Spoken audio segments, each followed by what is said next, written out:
Well, let's talk a little bit about the big news that occurred in the past week or so with Norristown changing divisions or changing conferences within the Suburban 1 League. They're going to be moving from the National to the American starting next year, except for football, which will happen in 1999. And it's a move that came about just because of size of school. And it turns out really that it's going to work for Norristown because they're not going to take those long trips. And after all, these are student athletes. We know that. And they're not going to have to take those long trips, whether it be day games or night games, that just result in it's a trek. I've done them, and it is a trek out there, and you wind up taking roads that are going through rush hour traffic, and it's fun. It's fun to go out there because really there are some good teams out there. Soccer, field hockey, football. There are some excellent, excellent programs out there, and Norristown's getting to that level in a lot of those sports. But it's going to be a lot of fun because of local rivalries. Everybody knows it, the main one being Plymouth Whitemarsh, and for that to be rejuvenated, hopefully with our Thanksgiving game this year, really going to get things going.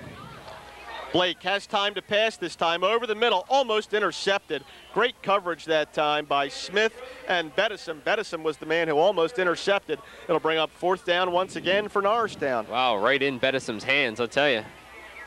Looked like he could have almost made a little more of an effort for that and taken it right between the numbers. He didn't know how wide open he was.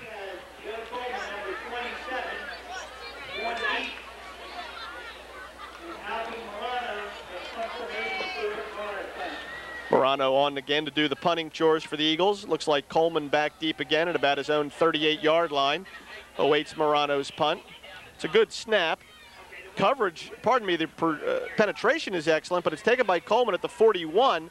Looks to the outside, cuts it up inside, avoids 2 tacklers, and he gets across midfield, Walt, with a fine running job after the catch. That's a good return guy who can make Garvin Stewart miss, and that's what happened there. Johnson chasing him down, but Coleman turned the corner and then slipped right inside Garvin Stewart. Going to put his team in good field position to start the second quarter. This is the first time that the Indians really have had good field position. Norristown has benefited by some excellent punting and punt coverage earlier in this ball game, keeping the Indians pinned back deep in their own zone. But this time, Council Rock starts in Norristown territory at the 44-yard line. They go to Wade off the left side. Wow, somebody's got to get to him. Almost untouched, Walt, until he gets to the backfield, or pardon me, the defensive secondary, where he's finally brought down by A.J. Hamaday. But that young man just blew off the left side unscathed. Man, the left side of that line just collapsed Norristown that time. Led by their tackle, Tony Malone, 245 pounds, just caved in the left side of the Norristown line. Alex Wade, all kinds of running room out in front of him. Rock's first big gain of the day. 22 yards on the carry, brings up 1st and 10 from the Eagle 22-yard line. They cut that distance to the goal line in half on one big play. Wade again off the left side. This time the pursuit by DeLucia is there, and he's helped out by Garvin Stewart. Greg DeLucia really making his presence known here early in this game. Yeah, Norristown gave him the start at linebacker, and he's certainly justifying it. He's had great linebacker play with pursuit down the line, and Norristown position of linebacker made even more difficult by the fact that they have only 2. So there's more gaps to fill, more ball carriers to hawk down, and Greg DeLucia, Darrell Johnson really filling the role nicely tonight. Only a yard on that last play. I said it tonight. There you go. First one. First time. Well, it's $1 for each one. 2nd and 9 for the Indians. The play action. This time they go to the second back through. That's number 32, Corey Jones. Jones picks up a couple on the play, but he took it right into the heart of that Norristown line, and the Eagle defenders did a fine job. It'll be 3rd and 7 after that 2-yard gain. So 3rd and 7 from just inside the Eagle 20-yard line. And this once again will test the passing game led by Matt Verbit. Certainly not a situation where Council Rock would want to run the ball. They're going to try to convert right here. Verbit goes right. Josiah Perry in pursuit. Perry with the sack. And I tell you what, Verbit almost handed it off to Brian Webster. Great job by Josiah Perry. Just tremendous quickness off that line. And he made Verbit pay for that rollout. Yeah, Verbit tried to roll out there, and the only guy out there to block for him was Alex Wade, the tailback. But that time, as Verbit got farther and farther to the outside, Perry just released off of Wade's block and chase down the quarterback. 11-yard loss on the play brings up 4th and 18. And the Indians called time. They showed the punting formation there, Walt, but then really weren't quite sure what they wanted to do. So head coach Mike Ortman calls time. Or were they showing punt? I'm thinking I see the punter back there. That was Alex Wade back in the backfield, so they were set up for yeah, it looked like Burbid came out. For offense. Burbid came out right to step under center, and it's a spot where you don't want to risk kicking that ball in the end zone, and you only get 10 yards out of it with Norristown starting back out at the 20. So it's a shot where Council Rock might want to try to convert, but obviously they need to talk about it a little bit more. Absolutely. I mean, there's really little to be gained by punting in this situation from the opponent's 30-yard line. But in high school football, and in fact, even in college and the pros, that'd be a heck of a nice long field goal they'd be looking at here of almost 47 yards. It really is, especially at this level of football, no man's land, to be sitting around that 30. And the Indians are in about the worst situation you can get to at 4th and 18, sitting on that 30. And they show 3 receivers to the left side. They keep Wade back in the backfield. He helps to block Josiah Perry. Burbid out to the outside. Don Milligan with the interception. Good job that time by Milligan coming up on defense. The intended receiver was number 23, Jackie Smith. Burbid trying to put it out to the far sideline. And actually, if Milligan had just batted that ball down, the Eagles would have picked up another 14 yards. But I guess you can't fault the young man for instincts. You know, you want to go for that interception. Yeah, Milligan was just reacting and stepping in front of the receiver. When you try and bat a ball down, you just never know when it's going to slip through. So Milligan did the right thing in stepping his whole body in front of it. Happened to fall into his arms, and the numbers are always good. 1st and 10, Norristown from their own 15-yard line. Swittenberg up the middle. He's got room. Oh, gets hit backwards, stays on his feet. Boy, that was unbelievable. That time, a big hit gets put on by number 2, Chris Mahoney. Swittenberg gets knocked backward. I'm not sure if it was Zitzer or who it was, but whoever it was behind him just pushed him forward again. Just throw him back. That's all you can do. Poor Troy Swittenberg like a pinball out there. There's that straight-up running style of Troy Swittenberg. He got a shot right in the middle, right in the sternum, really, and just bounced back. So he's straight up, but he's low to the ground. Good low center of gravity. Kept him on his feet that time. Good for about 13 yards and an Eagle first down. Gives the Eagles some breathing room. Swittenberg up the middle, and this time he has his legs cut out from under him very quickly by defensive end Rob Keeler. And the Council Rock Indians learn very quickly, go low on Troy Swittenberg.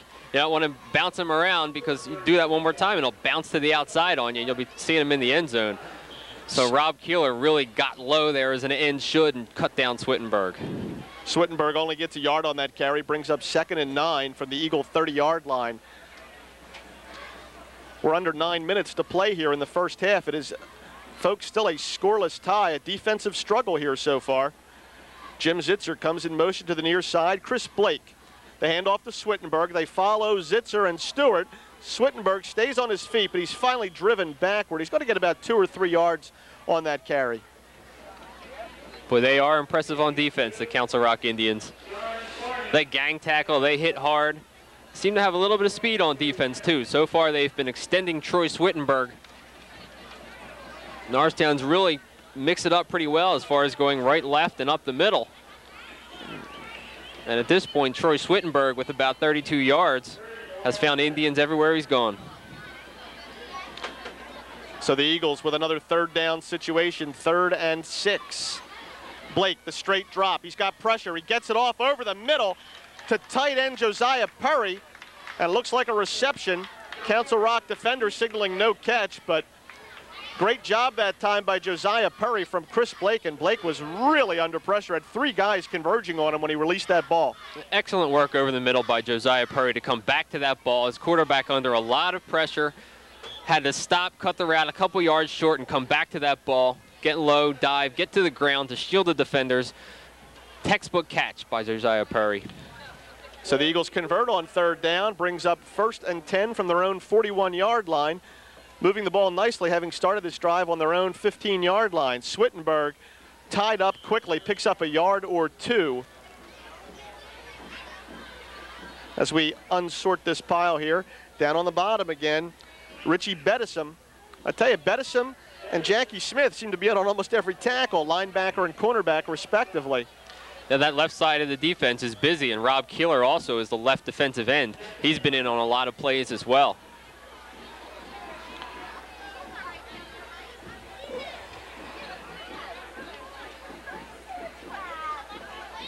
Norristown on 2nd and 9.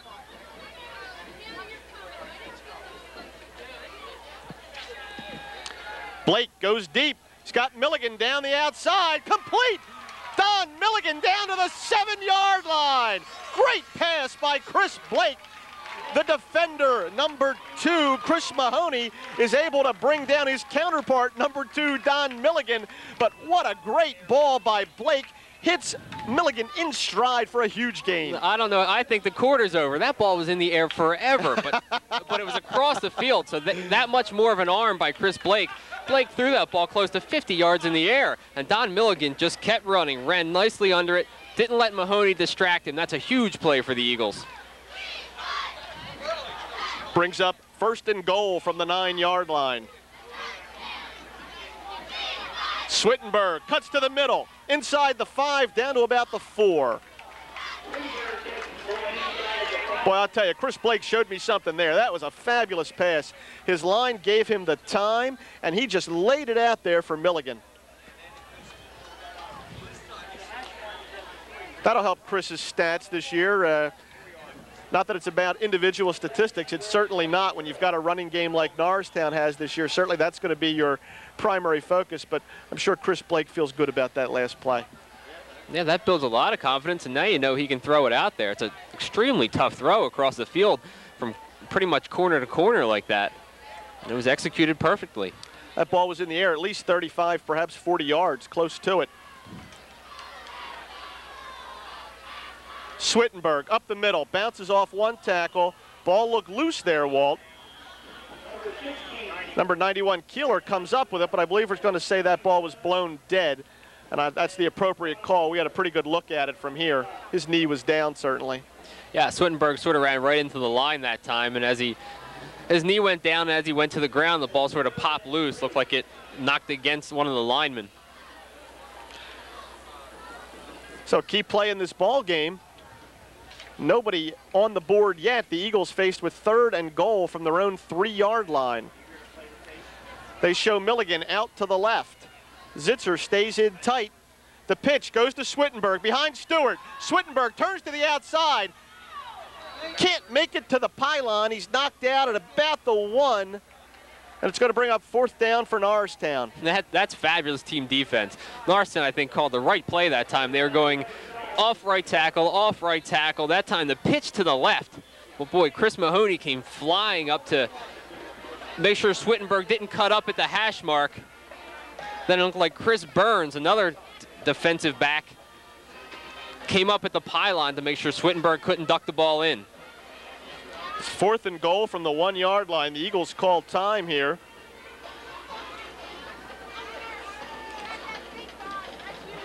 Looks like points are going to be at a premium today, so you want to make sure this one counts.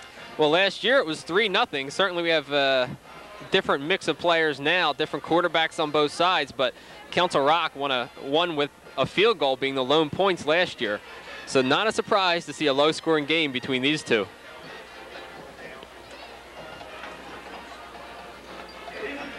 So head coach Roger Grove in his 21st year at the helm of the Norristown Eagles out on the field talking it over with his offensive unit here.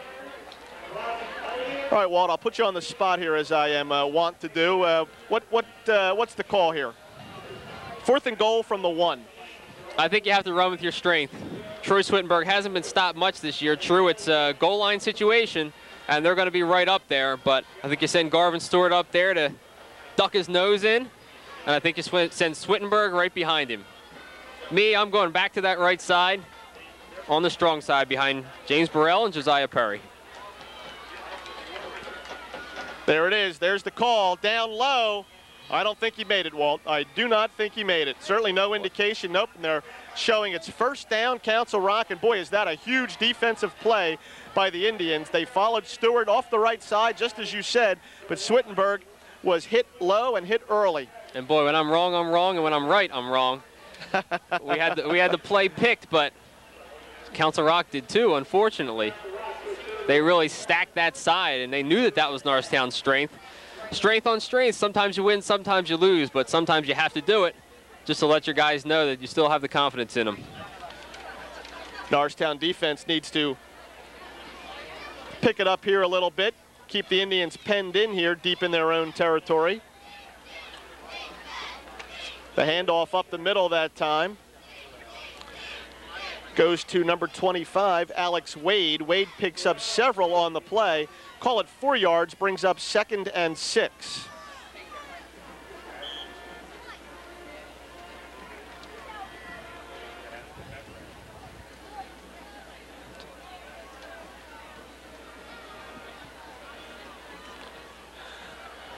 Got about 4 minutes to play here in this first half. And with the Eagles failing to convert on 4th down, it remains a scoreless tie. Wade up the middle, first down. He's brought down by number 5, Josiah Purry. Entering the ball game, number 57, Dave Artis. Dave Artis had a great game a couple weeks ago here. Really came up big in a losing effort here against, was it Ben Salem, Walt, or Neshaminy? Neshaminy. Yeah, Dave Artis was a spark plug off of that line. Norristown is very deep, has 7 or 8 guys that can rotate into that 5-man line. And Dave Artis provided a lot of juice 2 weeks ago. Big first down for the Indians, gives them a little breathing room. Wade again, this time off right tackle. Looks like DeLucia down low, wrapped up the legs.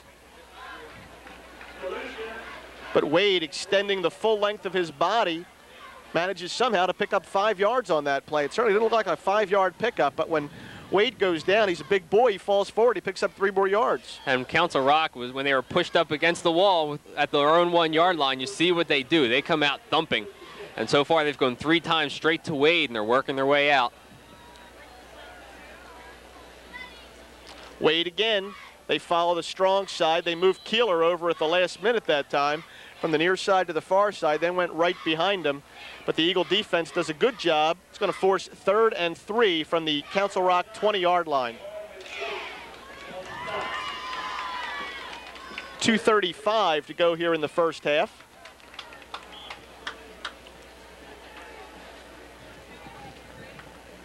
Coleman comes to the near side. Number 2, Chris Mahoney, wide right. They go to Wade, up the middle, first down. Boy, I tell you, he hit a big hole there.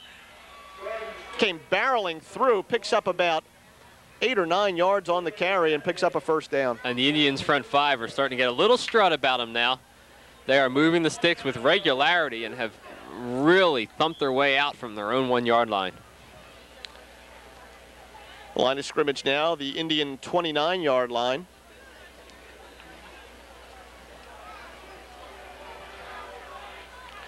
Wade and Warg in the I formation. Keeler pulls again to the right side. Same play, Wade up the middle, picks up about 6. And it's interesting, Jeff. You'd think, boy, Alex Wade, big guy at 225 pounds. How big is his fullback? Well, Eric Warg up in front of him is only 5'9", 175. But so far on this drive, Warg has been clearing some holes for his tailback, Alex Wade. Timeout on the field here. Looks like number 4, safety A.J. Hamaday with an equipment problem.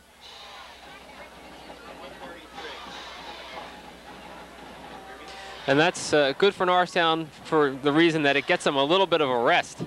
Sure, it's a genuine equipment problem, but boy, they need to regroup a little bit here. Certainly enough time for the Indians to move down the field, and Norristown hasn't had much of a stop on this series. Well, of course, for the Eagles and even for the Indians, many of these players going both ways. The Eagles have to have a little bit of a letdown after that 4th down situation down low on the goal line. You know, their adrenaline's down, Council Rocks is up, and you're right, that blow really helps the Eagles a little bit here. The pitch on the reverse. Oh, the option, they go deep, underthrown. Whoa, what a pick by Don Milligan. Milligan looks to cut back upfield. He's wrapped up by Keeler. But what a great extension by Don Milligan. That's why you have those guys who are wide receivers in your defensive secondary as well. Yeah, that play never had a chance to be successful. The ball came off of the left-hander Mahoney's hand.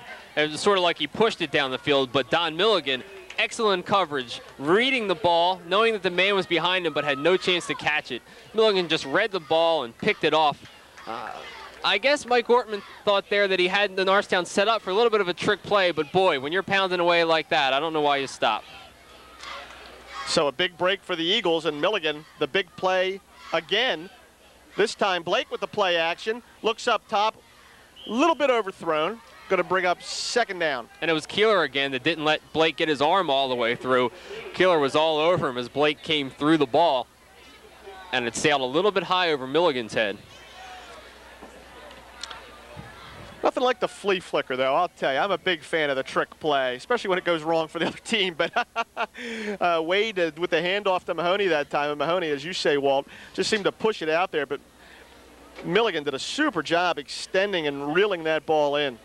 So Milligan with 2 interceptions in this ball game and the big offensive play on that 50-yard reception. Blake to the outside to Milligan. Milligan tries to cut it back upfield. It's going to be good for about 5 yards. Going to leave the Eagles with 3rd and 5 from the Indian 43-yard line. There's about 45 seconds to play here in the first half. And I like the play call. It's the same play that they used last time. They shortened up the route a little bit to give Blake a little, or actually to give Blake a shorter route so that he didn't need as much time. And as he stepped back there, had a little bit of room and had a clear sight line, delivered the ball right to Milligan. So Norristown learned that time that they didn't have enough time, weren't holding the Council Rock defenders off enough to give that 10-yard route. They went with the 5-yard route and were successful. Norristown calls timeout here. Consider this 3rd down play.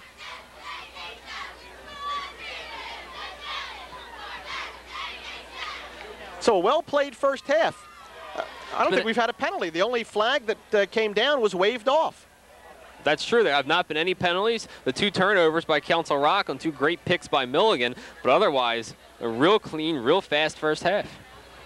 We haven't seen much of that this year. We've been seeing some real slow football games on some of the other home contests that we've done this year. Yeah, there have been a few penalties with some linemen rotating in and out. There have been a couple line penalties, a couple of false starts and things like that. But Norristown, as you would hope, really improving along the way, along the course of this season.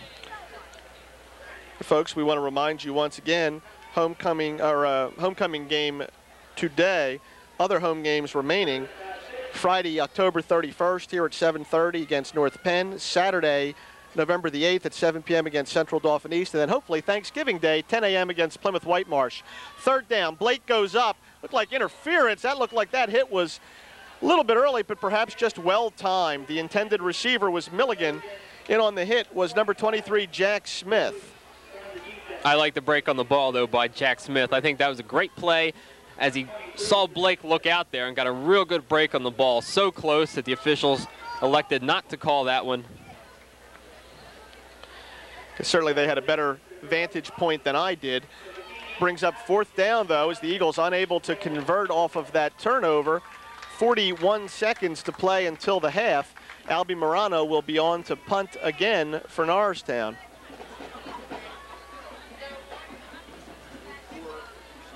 Little movement down there on the line, but nobody jumps off sides. Good snap. They set up the return.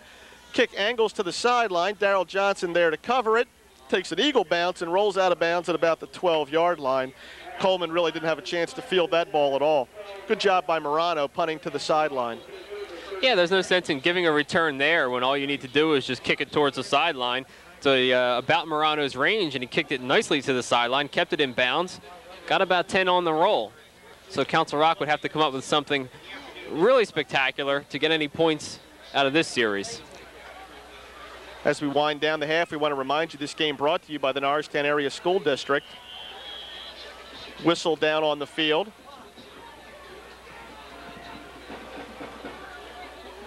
Norristown calls its 3rd timeout. They want to talk over the defensive situation. Again, this game brought to you by the Norristown Area School District. We want to thank Mr. Tony Koya, the Director of Communications, our producer tonight, Mr. Sam Galbraith, and I said tonight, no, that's 2, today. Our director, Mr. Garrett Hickman, camera person, Zod Sharosian, our statistician, Greg Fry, and I'm Jeff Brandon along with Walt Fry. Pleased to bring you this high school football contest. And I'll tell you, it's been a great game so far. Very well played. The crowd's growing. Seems like every minute now for the homecoming festivities, and they've seen a real good one. You and I seem to have a thing with 0-0 games this week. We had the opportunity to be down at Camden Yards for the Orioles-Indians game that went 0-0 into extra innings, so perhaps we're bringing some of that with us today here. Although I don't expect this game to end 1-0. That would be something special. But it's certainly going quickly enough, and I think everybody would be rewarded with extra time in this game, the way these two teams are playing today.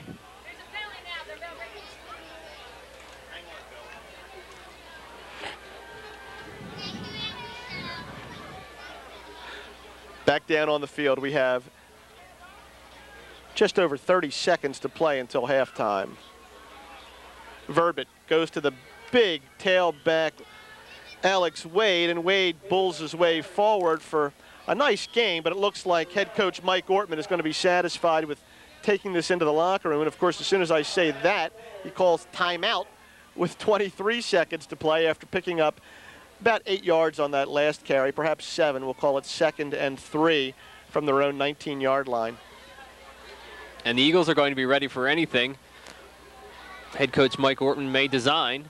They're dropping back in a little more traditional 4-3 with Josiah Perry off the line. Perry is really a great player to have, in that he's so versatile. He plays that end position. He provides a good speed rush, but can drop back at any time, even into coverage. So can allow the Eagles to give a lot of different looks. And right now they're dropping Perry back to provide a little more deep coverage.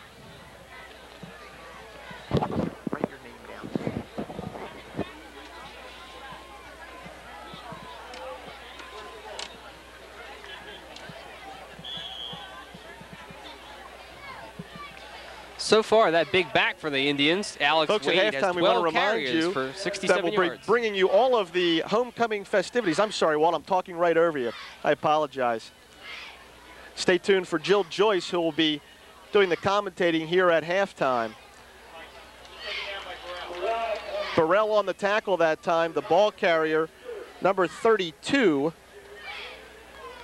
Corey Jones. 15 seconds to play until the half. First down on that carry.